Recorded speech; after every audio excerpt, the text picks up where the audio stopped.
பரவாயில்ல ஃப்ரெண்ட்ஸ், நீங்கள் வந்து இதை வந்து கொஞ்சம் கற்பனையாக தான் யோசிச்சு பார்க்கணும். இந்த வீடியோவில் நம்ம பார்க்க போகிற விஷயம் வந்து அந்த மாதிரி தான் இருக்கும். நீங்கள் வந்து ஒரு சயின்டிஸ்ட்டாக இருக்கீங்க அப்படின்னு வச்சுக்கோங்களேன். அலாஸ்காவோட கடலோட 10,000 அடி ஆழத்தில் வந்து ஒரு குட்டி ரோவை வந்து அமுச்சு ரிசர்ச் பண்ணிட்டு இருக்கீங்க. அங்கே வந்து சுற்றியுமே ஒரு இருட்டான பயங்கரமான சூழ்நிலையெல்லாம் இருக்கும். அதுவும் இல்லாமல் ப்ரெஷர் வந்து ரொம்பவே அதிகமாக இருக்கும். அதில் வந்து திடீர்னு அந்த ரோபோவோட கேமராவில் வந்து ஒரு பொருளானது தென்படுது. அதோட பேர் தான் த கோல்டன் ஆர்ப் அப்படின்னு சொல்கிறாங்க. பார்க்கறதுக்கு அப்படியே ஒரு ஏலியன் படத்தில் வரக்கூடிய ஒரு ஸ்பேஸ் ஷிப் மாதிரியே அது வந்து இருக்கு அப்படின்னு சொல்லிட்டு சொல்றாங்க.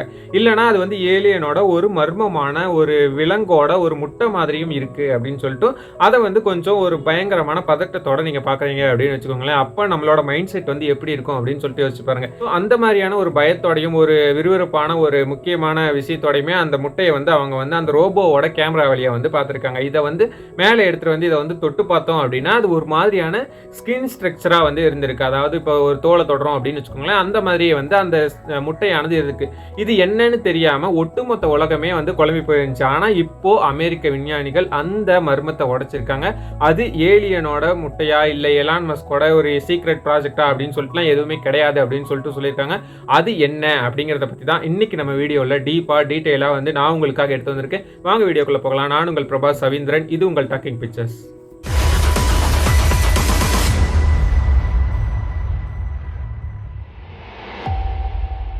ஸோ நம்ம எல்லாருக்குமே வந்து தெரிஞ்ச ஒரே ஒரு விஷயம் தான், நம்ம பூமியில் நிலப்பரப்பை விட கடல்கள் தான் ரொம்ப அதிகம் அப்படின்னு சொல்லிட்டு நம்ம எல்லாருக்குமே தெரியும். ஆனால் நமக்கு எல்லாருக்குமே நிலாவை பற்றி தெரிஞ்சதை விட ஆழ்கடல் பற்றி தெரிஞ்சது வந்து ரொம்ப ரொம்ப குறைவு அப்படின்னு சொல்லிட்டு சொல்லுவாங்க. 2023 அமெரிக்காவோட NDAA, அதாவது national oceanic and atmospheric administration அப்படிங்கிற ஒரு டீம் வந்து அலாஸ்கா வளைகுடாவோட ஆழத்தில் வந்து ஒரு ரிசர்ச்சையுமே பண்ணியிருக்காங்க. அங்கே தான் வந்து நம்ம தங்க கோலம், அதாவது அந்த கோல்டன் பால் அப்படின்னு சொல்லப்படக்கூடிய அந்த பால் வந்து கிடைக்குது.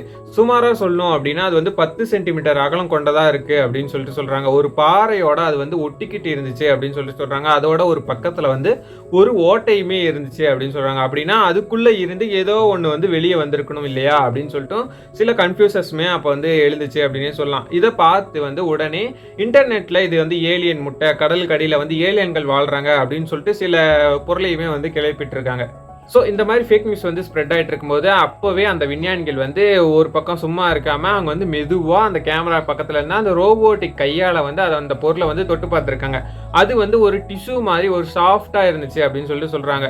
இதை வந்து மெதுவாக எடுத்துகிட்டு வந்து லேபில் வச்சு டெஸ்ட் பண்ண ஆரம்பிச்சிருக்காங்க. விஞ்ஞானிகள் என்ன யோசிச்சிருக்காங்க அப்படின்னா இது வந்து ஒரு அரிய வகை ஸ்பாஞ்ச் இல்லைன்னா வந்து பவளப்பாறை வகையாக இருக்கும் அப்படின்னு சொல்லிட்டு வந்து நினச்சிருக்காங்க. ஆனால் இதோட டிஎன்ஏவை அதோட செல்லாம் இருக்கும் இல்லையா, அதெல்லாம் வந்து செக் பண்ணும்போது வந்து ஒரு பெரிய ட்விஸ்ட் வந்து கிடைச்சது. ஸோ இந்த மாதிரி ரிசர்ச் போயிட்டே இருக்கும்போது நீண்ட ஆய்வுக்கு பிறகு வந்து விஞ்ஞானிகள் ஒரு முடிவுக்குமே வந்திருக்காங்க. இந்த தங்க உருண்டை வந்து ரெலிகாந்தஸ் டாப்லே அப்படின்னு சொல்லப்படக்கூடிய ஒரு அரிய வகை ஆழ்கடல் உயிரினத்தோட தொடர்புடையது அப்படின்னு சொல்லிட்டு சொல்றாங்க. இது பார்த்துக்கு வந்து ஒரு கடல் சாமந்தி மாதிரியே இருக்கும், ஆனா அது வந்து உண்மையிலேயே வந்து கடல் சாமந்தி கிடையாது அப்படின்னு சொல்லியிருக்காங்க. இது ஒரு தனி வகை உயிரினம்.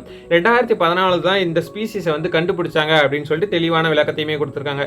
இது கடலோட மிக ஆழமான பகுதியில், அதாவது சூரிய ஒளி கூட எட்ட முடியாத அந்த பகுதியெல்லாம் இருக்கும் இல்லையா, அந்த ரொம்ப இருட்டான ஆழம் அப்படின்னு சொல்லுவாங்க இல்லையா, அந்த மாதிரியான ஒரு ஆழத்துல வந்து இந்த உயிரினமானது வாழுது அப்படின்னு சொல்லிட்டு சொல்றாங்க. ஸோ இப்போ நம்ம எல்லாருக்குமே வந்து ஒரு சின்ன டவுட்டுமே வரும், ஏன் இது வந்து கோல்டன் கலர்ல இருக்கு அப்படின்னா இதுக்கு பின்னாடி வந்து ஒரு இன்ட்ரெஸ்டிங்கான ஒரு சயின்ஸுமே இருக்கு அப்படின்னு சொல்லிட்டு விஞ்ஞானிகள் சொல்றாங்க. கடலோட ஆழத்துல போக போக வந்து நீல ஒளி தவிர மற்ற எல்லா நிறங்களுமே அப்படியே ஃபுல்லா வந்து மறைஞ்சு போயிடும். அங்க இருக்கக்கூடிய உயிரினங்கள் ஒன்று டிரான்ஸ்பரண்டா இருக்கணும், இல்லைன்னா வந்து சிவப்பு அல்லது மஞ்சள் நேரத்துல இருக்கணும் அப்படின்னு சொல்லிட்டு விஞ்ஞானிகள் சொல்றாங்க. இந்த ரெலிகாந்தஸ் டாப்லே உயிரினத்தோட லார்வா அல்லது அது வெளியேற்றக்கூடிய ஒரு பாதுகாப்பான ஒரு கவசம் தான் இந்த தங்க உருண்டை அப்படின்னு சொல்லப்படுது. இதோட ஸ்கின்ல இருக்கக்கூடிய கெமிக்கல்ஸ் ரியாக்ஷன் காரணமா அது வெளிச்சத்தை வந்து அப்படியே பிரதிபலிக்கும் போது அது வந்து நமக்கு வந்து தங்க நிறத்துல தெரியுது அப்படின்னு சொல்லிட்டு சொல்றாங்க. சோ இந்த ரெலிகாந்தஸ் டாப்னே பத்தி நீங்க இப்பதான் கேள்விப்படுறீங்க அப்படின்னா அதை பத்தியும் தெரிஞ்சுக்கணும் இல்லையா. இந்த ரெலிகாந்தஸ் டாப்னே அப்படிங்கறது அதை பத்தி சொல்லணும் அப்படின்னா இது வந்து ரொம்ப மர்மமான ஒரு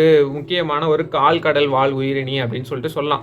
இதோட டென்டகல்ஸ், அதாவது தமிழ்ல சொல்லணும்னா இது வந்து உணர்நீச்சுகள் வந்து ரொம்ப வந்து நீளமா இருக்கும் அப்படின்னு சொல்லிட்டு சொல்லுவாங்க. இது வந்து கடலோட அடியில இருக்கக்கூடிய ஒரு சின்ன சின்ன துகள்களை சாப்பிட்டு வாழும் அப்படின்னு சொல்லிட்டு சொல்றாங்க. இது ஆழ்கடல்ல வாழ்றதுனால இதோட மெட்டபாலிசம் வந்து ரொம்ப மெதுவா இருக்கும் அப்படின்னு சொல்றாங்க. இந்த உயிரினங்கள் வந்து பல 100 வருஷங்கள் கூட வாழலாம் அப்படின்னு சொல்லிட்டு விஞ்ஞானிகள் வந்து கணிச்சிருக்காங்க. அப்போ நம்ம கண்டுபிடிச்ச இந்த தங்க முட்டை வந்து ஒரு பெரிய ஆழ்கடல் வாழ்க்கையோட தொடக்கமா இருக்கலாம் அப்படின்னு சொல்லிட்டு சொல்றாங்க. பட் நம்ம ஆளுங்களுக்கு விஞ்ஞானிகளுக்கு வந்து எப்பவுமே வந்து ஒரு பழக்கம் உண்டு. எதையாவது பார்த்தா அதை கொண்டு போய் அப்படியே உடனே வந்து ஏலியனோட கனெக்ட் பண்றது.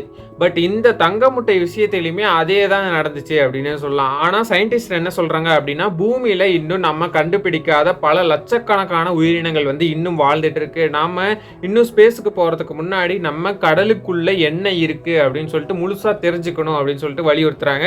இந்த டிஸ்கவரி மூலமா ஏலியன் தியரிக்கு ஒரு முற்றுப்புள்ளியுமே சயின்டிஸ்ட் வந்து வச்சிருக்காங்க இந்த விஷயத்துல. சோ இந்த விஷயத்தோட ஆச்சரியம் பத்தி பார்த்தோம் அப்படின்னா, இது முழுக்க முழுக்க நம்ம பூமியோட உயிரியல் அதிசயம், அதாவது பயோலாஜிக்கல் ஒண்டர் அப்படின்னு தான் சொல்லி. சோ இப்போ நம்ம எல்லாருக்குமே வந்து ஒரு முக்கியமான கொஸ்டின்மே வரும். இந்த மாதிரி ஒரு குட்டி உருண்டையை ஏன் விஞ்ஞானிகள் வந்து இவ்வளவு சீரியஸா வந்து ஆராய்ச்சி பண்றாங்க அப்படின்னு சொல்லிட்டு. ஏன்னா இந்த ஆழ்கடல் உயிரினங்கள்ல இருந்து நமக்கு வந்து கேன்சர் போன்ற பல நோய்களுக்கான மருந்துகள் வந்து கிடைக்க வாய்ப்பு இருக்கு அப்படின்னு சொல்றாங்க. இந்த உயிரினங்கள்ல அதிக பிரஷர், அப்புறம் சூரிய வெளிச்சமே இல்லாத இடத்துல எப்படி வாழுது அப்படின்னு சொல்லப்படக்கூடிய ரகசியம் நமக்கு தெரிஞ்சா மனிதனோட பரிணாம வளர்ச்சிக்கு வந்து இது வந்து உதவும். அது மட்டும் இல்லாம அலாஸ்கா வந்து கடல் இன்னும் ரொம்ப மர்மங்களை வந்து வச்சிருக்கு இல்லையா, அதுல வந்து இந்த மாதிரியான உயிரினங்கள் வந்து நமக்கு வந்து அப்படியே ஒரு இது ஏதாவது ஒரு பாயிண்ட்ஸ் வந்து நமக்கு கிடைச்சது அப்படின்னா அந்த பாயிண்ட்ஸ் வந்து மனிதனோட பரிணாம வளர்ச்சிக்கு உதவும் அப்படின்னு சொல்லிட்டு சயின்டிஸ்ட் வந்து இதை வந்து டீப்பா வந்து ரிசர்ச் பண்ணாங்க. ஸோ இதுல விஞ்ஞானிகள் ரிசர்ச் பண்ணும்போது அந்த பொருளை பார்த்த உடனே இது வந்து உயிரினம் அப்படின்னு சொல்லிட்டு யாராலையுமே சொல்ல முடியல. அங்கதான் வந்து டிஎன்ஏ மேப்பிங் அப்படிங்கிறது வந்து வேலை செஞ்சது அப்படின்னே சொல்லலாம்.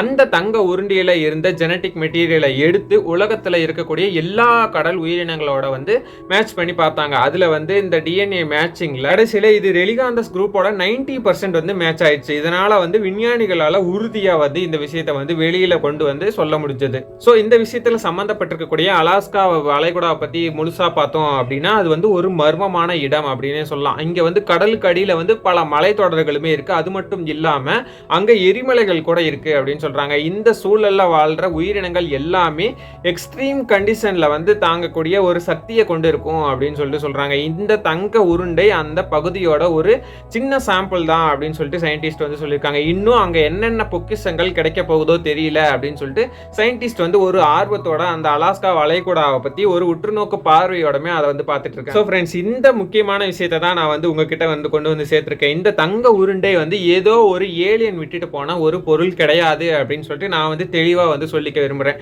அது ஒரு அரிய வகை ஆழ்கடல் உயிரினத்தோட ஒரு அடையாளம். இயற்கை எப்பவுமே நமக்கு வந்து ஆச்சரியங்களை கொடுத்துக்கிட்டே இருக்கு அப்படின்னு சொல்லிட்டு நமக்கு எல்லாருக்குமே வந்து தெளிவாகவே தெரியும். நாம இன்னும் ஆழ்கடலை பத்தி முழுசா எக்ஸ்ப்ளோர் பண்ணல அப்படிங்கிறதையுமே இந்த வீடியோ மூலமா நான் உங்களுக்கு வந்து சொல்லிக்கிறேன். ஸோ இந்த கோல்டன் எக் பத்தி நீங்க என்ன நினைக்கீங்க? அது மட்டும் இல்லாம உங்களுக்கு கடலுக்கு அடியில ஆழத்துக்கு போக பிடிக்குமா அப்படிங்கிறதையுமே கமெண்ட்ஸ்ல வந்து கீழே கமெண்ட் பண்ணுங்க. அது மட்டும் இல்லாம இன்னொரு முக்கியமான இன்ஃபர்மேஷன் வீடியோல நான் உங்களை சந்திக்கிறேன். அது வரைக்கும் சைனிங் ஆஃப் யுவர் பிரபாஸ் சந்திரன். இது உங்கள் டாக்கிங் பிக்சர்ஸ். நன்றி.